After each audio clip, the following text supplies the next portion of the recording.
चाहते थे, उसके लिए क्या उनको प्रक्रिया है, उसके बारे में मेरी उनसे मुश्किल से 5 मिनट की चर्चा हुई। जिन्होंने मल्टीनेशनल कंपनी को पसंद किया, मैंने उनसे केवल चर्चा की कि क्यों आप करना चाहते थे। उनकी दृष्टि थी कि साहब हमें अच्छा पैसा हमें मिलेगा, अच्छा पैकेज मुझे मिलता है, इसलिए लोग जा रहे हैं।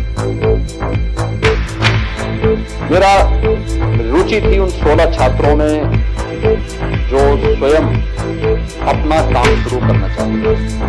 मैंने उनसे पूछा कि आखिर आप अच्छा काम करना चाहते, आप अच्छा कर रहे हैं कि आप अपना स्वयं का काम शुरू करें, क्योंकि जॉब ढूंढने और जॉब प्राप्त करने के बजाय जब आप अपना काम करेंगे तो न जाने कितने लोगों को आप जॉब दे देंगे। तो जॉब सीकर के बजाय जो प्रधानमंत्री जी की मंशा है कि हमारा यूथ जॉब क्रिएटर बने और आप वो कार्य उसके साथ जुड़ रहे हैं, अच्छा कर रहे हैं। समस्या क्या है? मैंने कहा हम अपना काम, अपना स्वयं का स्टार्टअप शुरू करना चाहते हैं, लेकिन हम करेंगे कैसे? कुछ लोगों के पास था कि आर्थिक स्थिति ठीक थी, वो स्वयं करने की इच्छुक थे, उनके संबंध में अपना कारोबार पहले से भी है, शुरू कर सकते हैं। लेकिन जो नया युवा है वो कैसे करेगा? तो प्रधानमंत्री स्टार्टअप योजना के बारे में जानते हैं? हमने कहा नहीं। मैंने कहा प्रधानमंत्री स्टैंड अप योजना? उन्होंने कहा नहीं। मैंने कहा प्रधानमंत्री मुद्रा योजना? उन्होंने कहा नहीं। मुझे लगा कि जिनके लिए हम लोगों ने योजना बनाई है उनको इसकी जानकारी है। शासन योजना बनाती है, शासन के विभागों तक वो सीमित हो जाती है, वहां का बाबू ही उस तक सीमित हो जाता है, बाकी योजना वहीं पर दम तोड़ने लगती है। मैंने तब विश्वविद्यालयों में कई जगह इस प्रकार के संवाद के कार्यक्रम किए थे, और मैं बार बार इस बात को कहता हूं कि हमारे संस्थाओं को समाज के साथ जुड़ना होगा, क्योंकि इनके पास, संस्थाओं के पास सैद्धांतिक नॉलेज है, थ्योरेटिकल ज्ञान है, लेकिन समाज के पास प्रैक्टिकल नॉलेज है और व्यवहारिक ज्ञान उनके पास है। वे उसके व्यवहारिक पक्ष के साथ जुड़े हुए हैं, हम उसके सैद्धांतिक पक्ष के साथ जुड़े हुए हैं। जब व्यवहार और सिद्धांत दोनों मिलकर के काम करेगा तो परिणाम आएगा, तब रिजल्ट हम दे पाएंगे। और ये साजिश हुई है, दुर्भाग्य से हम उस साजिश के बहुत जल्दी शिकार होते गए। याद रखना, भारत की जो सबसे बड़ी पूंजी है वो संयुक्त परिवारों की परंपरा है। जिस दिन भारत की पूंजी खंडित होगी उस दिन भारत भारत बना रहेगा, इसके बारे में भी गंभीर संकट आएंगे। और लोगों को यही सब अच्छा नहीं लगता।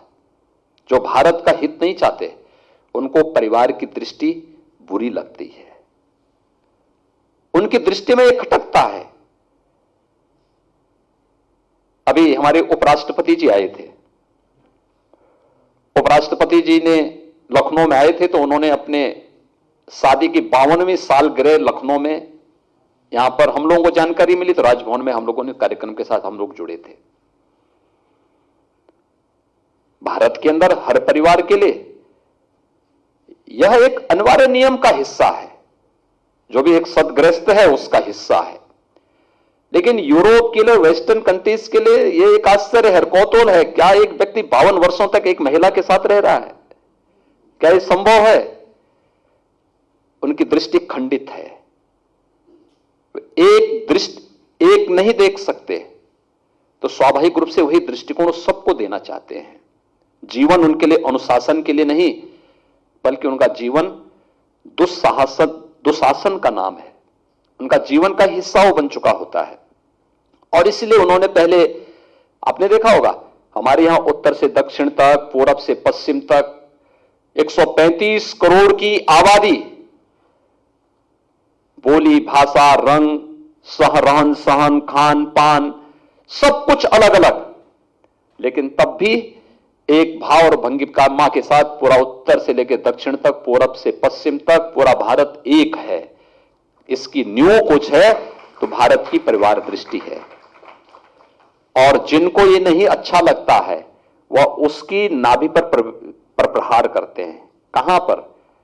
उसकी आत्मा होती है, एक महिला और पुरुष के बीच में भेद पैदा कर दो, दोनों को अलग अलग दृष्टि दे दो, एक उच्छृंखल, एक ऐसी दृष्टि दो जो उनको आपस में आत्मनिर्भर नहीं बल्कि वह सब कुछ शासन पर निर्भरता हो जाए।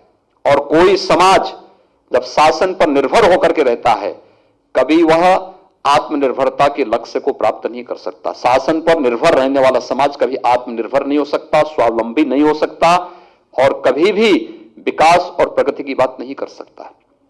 समाज जब आगे चलेगा, शासन पीछे चलेगा, तब हम प्रगति की बात कर सकते हैं, तब एक टीम वर्क की बात हम कर सकते हैं और हमें उस दृष्टि को आगे बढ़ाना पड़ेगा। और इसलिए परिवार दृष्टि पर प्रहार है जब महिला और पुरुष के रिश्तों को खंडित करने की बात आती है और हम लोगों को इस पर जरूर विचार करना होगा। एक दूसरा, हम लोगों ने इस क्षेत्र में जो चुनौतियां थी उन चुनौतियों को हर भारतीय समझता है।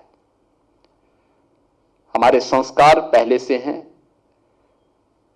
हमें हर भारतीय परिवार को किसी स्कूल किसी कॉलेज में यह नहीं समझाया जाता है कि रामायण क्या है, गीता क्या है या किसी धर्म दर्शन या वेद के बारे में बताया नहीं जाता है। ये उसके संस्कार के हिस्से बनते हैं, पारिवारिक परंपरा के साथ वो जानता है, सीखता है।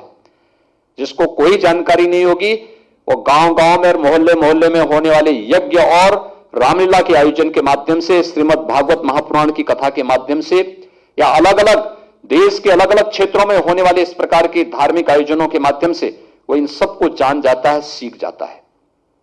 उसको अलग से कोई पाठ्यक्रम देने की आवश्यकता नहीं होती है। हमने कभी इसको उसका हिस्सा बनाया भी नहीं। लेकिन इन सब के बीच हमें उसको छोड़ना नहीं है, उसके साथ अपने यात्रा को लेकर के चलना है, लेकिन साथ साथ समय के अनुरूप अपने को ढालने की तैयारी भी करनी होगी। और अपने को ढालने की तैयारी के ही क्रम में जो चुनौतियां थी, मुझे एक बात बताइए, जब विद्योत्तमा का शास्त्रार्थ कालिदास से हो रहा है तो विद्योत्तमा कोई सामान्य नारी तो नहीं रही होगी, असामान्य रही होगी, तभी तो वो शास्त्रार्थ के लिए उस समय के विद्वानों को ललकारती है।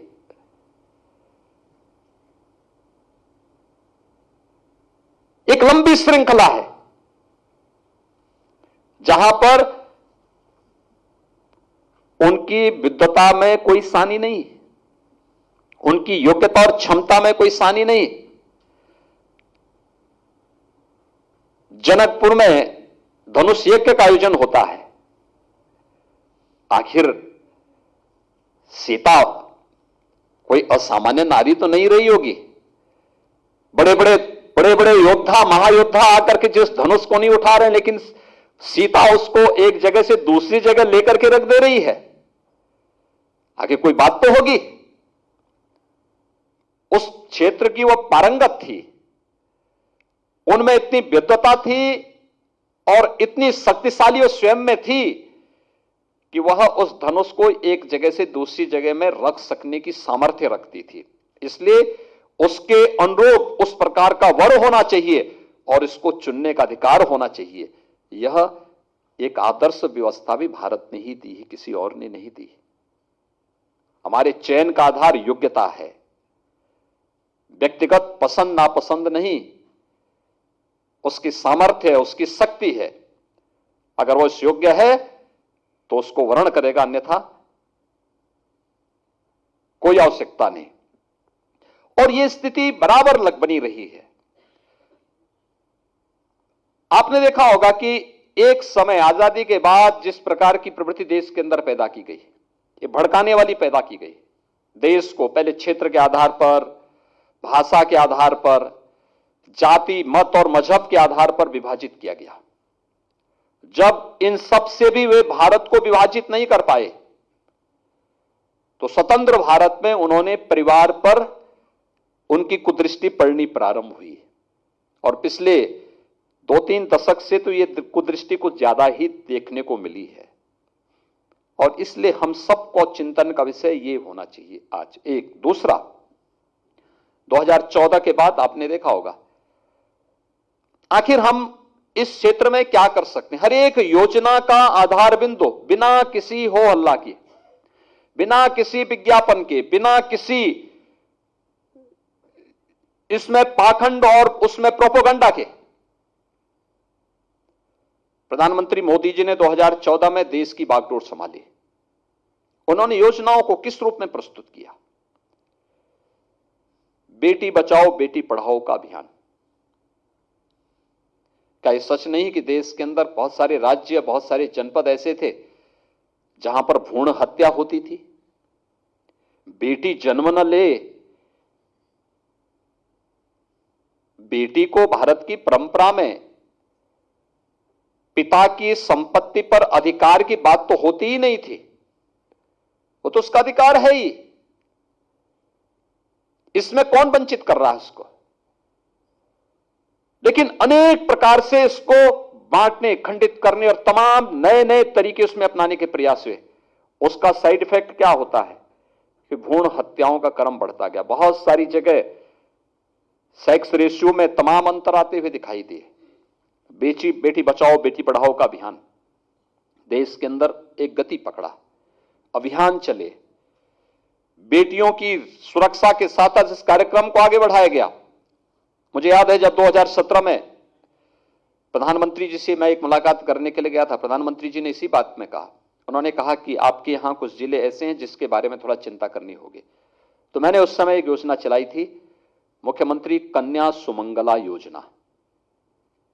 बेटी के जन्म लेने से लेकर के और स्नातक तक की पढ़ाई के लिए इस योजना में हर एक बेटी जन्म लेगी, रजिस्ट्रेशन के साथ ही हम उसके नाम पे एक निश्चित धनराशि उसको उपलब्ध करवा देंगे।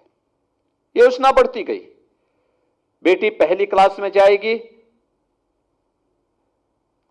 हमने इस योजना को आगे बढ़ा करके हमने 15,000 की राशि इसमें निर्धारित की। 12 लाख बेटियां आज इसका लाभ प्रदेश में ले रही हैं और नई नई तरीके से इसको और आगे बढ़ाया जा रहा है। अब आश्चर्य करेंगे जब मैंने प्रदेश के स्कूलों की स्थिति देखी, बेसिक शिक्षा परिषद के स्कूलों की। मैं बुंदेलखंड गया था, मैं अचानक सुबह निकला, स्कूल जब प्रारंभ होने वाला था मैं गया था, स्कूल जा रहा था मैं, कुछ बच्चे स्कूल जा रहे थे। मैंने अपनी गाड़ी एक तरफ खड़ी करके मैं देखने लग गया स्कूल के बच्चों को। लगभग 70 से 80% बालिकाएं ऐसी थी जो नंगे पैर स्कूल जा रही थी। लगभग 25 से 30% बालक भी थे जो नंगे पैर स्कूल जा रहे थे। तो मैंने गाड़ी रोकी, मैंने एक बेटी को पूछा, मैंने उससे पूछा, मैंने कहा तुम कहां जा रही हो? फटा सा बैग कंधे में टांग करके जा रही है, फटे कपड़े थे, पुराने कपड़े थे, ना कोई बाल बने हुए थे, ना कोई पूछने वाला था, का स्कूल जा रहे हैं। मैंने कहा तुम अकेले जाती हो स्कूल? और भी बच्चे थे गांव के। कहा नहीं मेरा भाई भी है। तो मैंने कहा भाई कहां पढ़ता है? भाई क्यों नहीं साथ में जा रहा है? कहो भाई है तो दूसरे स्कूल में पढ़ता है। और मैंने कहा तुम? कहा प्राइमरी स्कूल में जा रहे हो। मैं समझ गया, मैंने कहा भाई है तो भाई का मतलब उसको किसी पब्लिक या कॉन्वेंट में पढ़ा रहे होंगे, बेटी है तो उसको प्राइमरी स्कूल में। मैंने कहा तुम्हारे पास जूता नहीं है? तो उसने कहा कि नहीं। तो मैंने कहा तुम्हारे भाई के पास? कहा उनके पास तो है, वो भाई है ना तो उसको तो है, लेकिन मेरे लिए नहीं है। तो मैंने उसी दिन आकर के लखनऊ में एक योजना बनाई, ऑपरेशन कायाकल्प। मैंने हर जनप्रतिनिधि से कहा, हर प्रशासनिक अधिकारी से कहा, हर शिक्षा विभाग के अधिकारी से कहा, हमारे पास प्रदेश में 1,58,000 विद्यालय हैं बेसिक शिक्षा परिषद के। अगले 3 वर्ष के अंदर इनकी कायाकल्प करो। कायाकल्प का मतलब फ्लोरिंग अच्छी करो, बालक बालिकाओं के लिए टॉयलेट बनाओ, क्लास में बैठने की अच्छी व्यवस्था करो, पेयजल की व्यवस्था दो, लाइब्रेरी और स्मार्ट क्लास दो। गोद ले, नहीं हो सकता हम सीएसआर से देंगे, जहां बचेगा हम शासन से पैसा उपलब्ध करवाएंगे। दूसरा, मैंने कहा अनिवार्य रूप से एक अभियान चलाओ, स्कूल चलो अभियान। कोई बच्चा छूटना नहीं चाहिए, कोई बेटी छूटनी नहीं चाहिए, और अभियान चलाओ। और हर बच्चे के लिए 2 uniform, bag, books, shoes, socks, sweater, ये हम सरकार की तरफ से स्वीकृत कर रहे हैं और हम सभी बच्चों को प्रदेश के अंदर बेसिक शिक्षा परिषद के स्कूलों में करेंगे, ग्रेडिंग करेंगे विद्यालयों का, एक नई प्रतिस्पर्धा खड़ी करेंगे। आज आप देख रहे होंगे हमारे पास उस समय 17 में 1,30,00,000 बच्चे थे बेसिक शिक्षा परिषद में, 1 से लेकर के 8वीं तक, पहली से 8वीं तक। आज हमारे पास इन्हीं स्कूलों में 2 वर्ष कोरोना ने हमारे खराब किए, स्कूली शिक्षा सबसे ज्यादा प्रभावित थी। 1,84,00,000 बच्चे हैं और जिनको हम 2 यूनिफॉर्म देते हैं। आज आप देखते होंगे हर बच्ची, हर बालिका जूता मोजा पहन करके अच्छी यूनिफॉर्म के साथ स्कूल जाती है। अनिवार्य रूप से एक अभियान चलाया। फिर स्कूल के साथ ही मैंने कहा भर्तियों का एक अभियान हो। और हमारा इस पुलिस की भर्ती का आप देखेंगे उत्तर प्रदेश में 1947 से 2017 तक उत्तर प्रदेश पुलिस बल में महिला पुलिस अधिकारी और कार्मिकों की संख्या जितनी थी, हम लोगों ने मात्र 5 वर्ष के अंदर उनकी संख्या 3 गुनी की, 3 गुनी भर्तियां हुई हैं। और ये मिशन शक्ति का हमारा जो कार्यक्रम चल रहा है, इसका जो थीम है वो यही है, महिला सुरक्षा, महिला सम्मान और महिला स्वावलंबन। ये भारतीय दृष्टि यही है, जिसमें हर महिला अपने आप को सुरक्षित महसूस कर सके, हर महिला सम्मान, समाज में सम्मान प्राप्त कर सके, उसके साथ कोई भेदभाव न हो, और हर महिला स्वावलंबन का मार्ग प्रशस्त कर सके। ये संभव है और उत्तर प्रदेश में कुछ महिलाओं ने किया है। देखिए, हम जब ये मानते हैं कि महिला अनपढ़ है, कुछ नहीं कर सकती, मुझे लगता है हमारी विकृत मानसिकता है। वह सब कुछ कर सकती है। मैं आपको बताऊं, मैंने बुंदेलखंड में 2019 में बलेनी मिल्क प्रोड्यूसर की स्थापना की थी भारत सरकार के सहयोग से।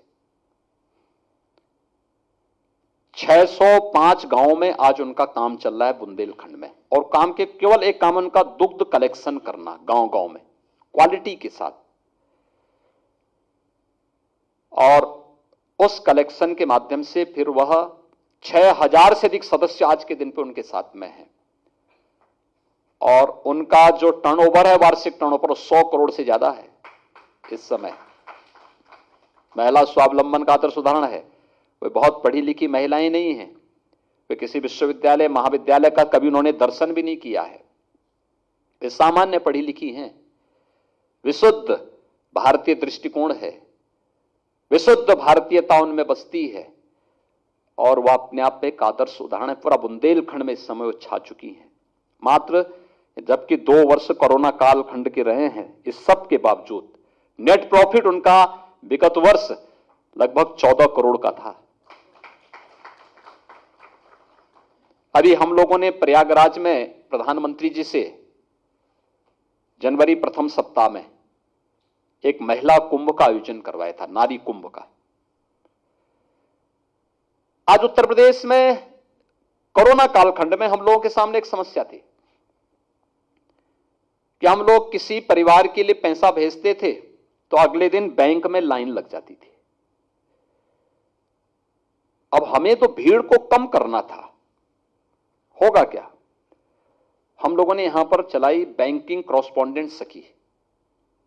आज हमारी 58,000 ग्राम पंचायतों में बैंकिंग कॉरस्पॉन्डेंट सखी ही बैंक का लेन देन का काम कर रही है। गांवों में बैंक का काम सारा उन्हीं के हाथों में है, वे जाती हैं और उसमें हमने पहले 4 महीने का उनको सरकार की तरफ से मानदेय दिया, बाद में बैंक के साथ हमारा एमओयू हुआ, बैंक उनको कमीशन देता है और उसमें कुछ महिलाएं तो ऐसी हैं जो महीने में 1 लाख, 1.25 लाख रुपए तक कमा रही हैं। गांव की सामान्य महिला है। महिला स्वयंसेवी समूह ने अलग अलग जगह अलग अलग काम किया। अभी आपने देखा होगा प्रधानमंत्री जी के पुरस्कार से सम्मानित हुई हैं एक आरती राणा, लखीमपुर की, थारू जनजाति की महिला है। थारू जनजाति की महिलाओं को स्वावलंबन की ओर अग्रसर करने के लिए क्या कदम उठाए जा सकते हैं, उन्होंने इस दिशा में कार्य प्रारंभ किया और अच्छा कार्य उन्होंने इस अभियान के साथ जुड़ करके किया। तो सरकार के द्वारा किए जाने वाले कार्यक्रम या बेटी बहुत सारी जगह अगर शादी योग्य हो गई है, शादी नहीं हो पा रही है दहेज के कारण है, अभी भी ये विकृति बहुत सारी जगह है। हमने एक अभियान चलाया, मुख्यमंत्री सामूहिक विवाह की योजना।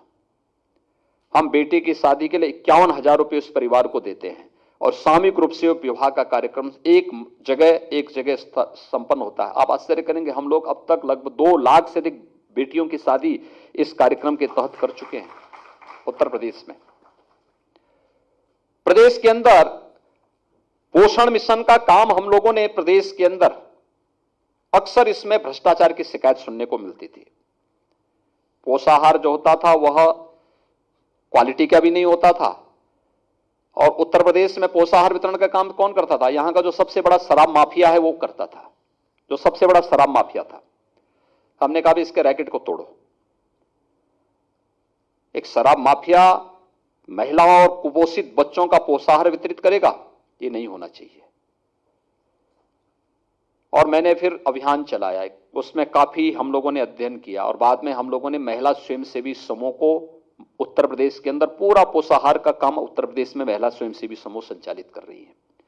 यहां तक कि प्रदेश में अगर राशन कोटे की दुकान का विवाद खड़ा होता है कहीं, तो मैं कहता हूं भाई विवाद में मत पड़िए, इसको निरस्त करिए और किसी महिला स्वयंसेवी समूह को, गांव की महिला स्वयंसेवी समूह को इसको दे दो, तो अपने आप गांव की व्यवस्था संचालित कर देगी, बिना किसी विवाद के चला देगी। इतने अच्छे ढंग से ये कार्यक्रम चल रहे हैं, यह महिलाओं के सामर्थ्य को प्रदर्शित करता है समाज के सामने। प्रश्न यह है कि हमने उस सामर्थ्य को पहचानने का प्रयास कब किया? हम तो लड़ाते रहे, इनमें क्षमता नहीं है, ये काम नहीं कर पाएंगी, फलाना नहीं कर पाएंगी, ये नहीं कर पाएंगे, वो नहीं कर पाएंगे। जब ये दृष्टि ही हमारी हो जाएगी, हम बेटी को स्कूल नहीं भेजेंगे, बेटी को हम लोग किसी योग्य कोर्स में आगे बढ़ाने का कार्य नहीं करेंगे, तो बढ़ेगी कैसे? फिर हम लाख दुर्गा पूजा करते रहें, लाख सरस्वती पूजा करते रहें, लाख लक्ष्मी पूजा करते रहें, पूजा करने से वह एक सैद्धांतिक पक्ष है, वह हमारे आध्यात्मिक उन्नयन का आधार बन सकता है, लेकिन समाज के उन्नयन का आधार तभी बनेगा जब हम उसके व्यवहारिक पक्ष को भी अंगीकार करेंगे। और मुझे लगता है इस व्यवहारिक पक्ष को स्वीकार करने की आवश्यकता, और उत्तर प्रदेश इस समय जो कार्य करने जा रहा है बहुत शीघ्र हम उस अभियान के साथ करना चाहेंगे। और मैं चाहूंगा कि जो दृष्टि संस्था है, जो स्त्री अध्ययन प्रबोधन केंद्र बना हुआ है, इस पर हमारे साथ अगर जुड़े, खासतौर पर 58,000 ग्राम पंचायतों में हम लोगों ने, देखिए हम लोगों के यहां हर थाने में पिंक बूथ बन चुका है, हर तहसील में हमारे पास 1537 थाने हैं प्रदेश में, सब में पिंक बूथ, महिलाएं के लिए अलग से बैठने की व्यवस्था की सारी सुविधाएं उनको वहां मिलेंगी, सीसीटीवी कैमरा वहां लगा हुआ है, एक महिला पुलिस अधिकारी वहां हमेशा मौजूद रहेगी। सभी 350 तहसीलों में हम ये सुविधा दे चुके हैं, महिलाओं के बैठने के अलग से कक्ष, उनकी शिकायत की सुनवाई, उसका समयबद्ध निस्तारण की प्रक्रिया, ये तो हम आगे बढ़ा ही चुके हैं। लेकिन अब हम लोगों ने 58,000 ग्राम पंचायतों को केंद्र बनाकर कार्य प्रारंभ किया है महिला बीट पुलिस अधिकारी की। महिला बीट पुलिस अधिकारी महिलाओं को किसी भी प्रकार की हिंसा से सुरक्षा प्रदान करने के लिए उस गांव में सप्ताह में एक दिन जाकर के महिलाओं के साथ संवाद बनाएगी। उस गांव के अंदर एक वह घर की हिंसा हो या बाहर की हिंसा हो, इसमें उनको सपोर्ट करेगी, सहयोग करेगी। दूसरा कार्य, उस गांव में हम लोगों ने हर ग्राम पंचायत में ग्राम सचिवालय की एक नई अवधारणा दी है। गांव की सारी समस्या का समाधान गांव में होगा। गांव में आय प्रमाण पत्र बनाना है, यानी इनकम सर्टिफिकेट है, डोमिसाइल सर्टिफिकेट है, आपको जाति प्रमाण पत्र बनाना है, गांव से जुड़े हुए किसी को राशन कार्ड बनाना है, बैंकिंग सुविधा का है, सभी प्रकार की सुविधाएं हम उसी सचिवालय में उपलब्ध करवाने जा रहे हैं। तो अब महिला बीट पुलिस अधिकारी के साथ बैठ करके ग्राम पंचायत, वो आपके ग्राम्य विकास और पंचायती राज विभाग के कर्मी, राजस्व से के कर्मी, इस समय तो आप देख रहे होंगे ग्राम पंचायतों में यहां के पूरे देश के अंदर की वही स्थिति है, जिसमें गांवों की जो भूमि होती है, जहां लोगों के मकान बने होते हैं, वह किसी के नाम पे नहीं होते, ग्राम समाज के नाम पे होती थी। बहुत कम होता था जहां पर किसी ने अपनी पुश्तैनी भूमि पर कोई अपना मकान बनाया हो। ज्यादातर गांव के गांव प्राचीन ऐसे ही ग्राम समाज की भूमि में बसे हुए हैं। प्रधानमंत्री जी ने एक नई दृष्टि दी है, पीएम स्वामित्व योजना। हम ड्रोन से सर्वे करवा रहे हैं। ड्रोन से सर्वे करने के बाद फिर नीचे जमीन पर भी बाकायदा मकान का चूना छिड़क करके उसकी बाउंड्री तय होती है। फिर ड्रोन सर्वे आता है, फिर उस सर्वे के आधार पर गांवों के बीच में पंचायत होती है और उस पंचायत के बाद लोगों की आपत्ति सुनी जाती है और फिर आपत्ति के निस्तारण के साथ जिसका जहां पर मकान है उसका मालिकाना हक उस परिवार को दे दिया जाता है। उसके बाद कागज, बाकायदा पक्के कागज हो जाते हैं और उस कागज को देने के बाद यह व्यवस्था की गई है कि इसमें महिलाओं को भी इसका हिस्सेदार बनाया जाए, महिलाएं भी इसकी मालकिन बने, जिससे वह अगर उस लैंड के आधार पर उसको मॉर्टगेज करते हुए बैंक से लोन लेकर के कोई कारोबार शुरू करना चाहती तो कर सके। प्रदेश के अंदर हम लोगों ने 2,61,00,000 शौचालय बनाए। आज आप देख सकते हैं उत्तर प्रदेश की ग्राम पंचायतों में एकदम साफ सफाई की व्यवस्था है, तमाम प्रकार की बीमारियों से मुक्ति हुई है, नारी गरिमा की रक्षा भी हुई है। 1,56,00,000 महिलाओं को प्रधानमंत्री उज्ज्वला योजना में रसोई गैस के मुफ्त में कनेक्शन मिले। कितना बड़ा अभियान है ये कि उतने लोगों को फ्री में, यानी धुएं से उनको मुक्ति मिली है, तमाम प्रकार की बीमारियों से उन्हें मुक्ति मिली है। 1 करोड़ हम लोगों ने 43 लाख से अधिक महिलाओं को एक आवास उपलब्ध करवाया और आवास ज्यादातर जगह महिलाओं को उसका मालकिन बनाया है कि महिलाएं ही उनके नाम पर हम आवास उपलब्ध करवाएंगे। एक स्वावलंबन का आधार बन रहा है। बहुत सारी स्कीम है जिसको लेकर सरकार अपने कार्यक्रम को आगे बढ़ा रही है और उस अभियान के साथ समाज का जुड़ाव। मैंने देखा अगर आप ठीक ढंग से काम कर रहे हैं तो सारे कंफ्यूजन को अपने आप एक महिला दूर कर सकती है। मैंने तो इस विधानसभा चुनाव में देखा है। देखिए, आपने देखा होगा बहुत सारी जगह बहुत सारे पुरुष नेता बनकर के घूम रहे थे, वो कह रहे थे हम नहीं आने देंगे, तो महिलाओं से जब कोई मीडिया वाला पूछता कहता था देखो ये पगला गया है, हम तो मोदी जी और योगी जी को ही वोट देंगे। एकदम खुल के बोलती थी। क्यों देंगे? अच्छा काम कर रहे हैं, सुरक्षा दे रहे हैं, बिना भेदभाव के काम कर रही हैं। और मुझे लगता है कि उनका यह दृष्टि, उनका यह आशीर्वाद प्रचंड बहुमत के साथ, तमाम षड्यंत्रों के बावजूद प्रचंड बहुमत के साथ फिर से भारतीय जनता पार्टी को प्रदेश में शासन बनाने का एक अवसर प्राप्त हुआ। यह स्पष्ट आधी आबादी में कोई कंफ्यूजन ही नहीं था। कंफ्यूजन उन लोगों में था जो सत्ता की दलाली के अभ्यस्त थे, जिन लोगों ने अनैतिक और अवैध तरीके से सत्ता का दोहन करना अपना जन्मसिद्ध अधिकार समझा था, उनमें कंफ्यूजन था। कंफ्यूजन इस आधी आबादी में नहीं था, माताओं में, बहनों में, बेटियों में कोई कंफ्यूजन नहीं था। वे तो डंके की चोट पर कहती थी कि नहीं, यही सरकार रिपीट होनी चाहिए और हम वोट बीजेपी को देंगे, मोदी जी को देंगे, योगी जी को देंगे। कोई उसमें कंफ्यूजन नहीं था उनके मन में। और पहले दिन से लोग मुझसे पूछते थे कि आखिर महिलाएं आपको क्यों इतना समर्थन कर रही हैं? मैं कहता था देखियो भाई, कार्य हुआ है, घर की गृहस्थी तो वो चला रही है, परिवार को वो चला रही हैं, मार्केट उसको जाना होता है। जब सुरक्षा उन्हें मिल रही है तो स्वाभाविक रूप से वो सच बोल रही है। उसकी सच्चाई को सुनो, तुम लोग उसको जानो। और ये जो आशीर्वाद था हमारे लिए, ये बहुत महत्वपूर्ण आशीर्वाद था। और इसीलिए महिला बीट पुलिस अधिकारी और महिला हम लोग जो सभी ग्राम पंचायतों में मिशन शक्ति के रूप में जो कार्यक्रम चला रहे हैं, मुझे प्रसन्नता है कि आज मिशन शक्ति का जो कार्यक्रम हम लोगों ने 2019 में उत्तर प्रदेश में प्रारंभ किया, अब ये यूनियन बजट का भी हिस्सा बन गया है। भारत सरकार ने भी इस कार्यक्रम को आगे बढ़ाया है और हमने इसकी थीम ही दी है, महिला सुरक्षा, महिला सम्मान और महिला स्वावलंबन।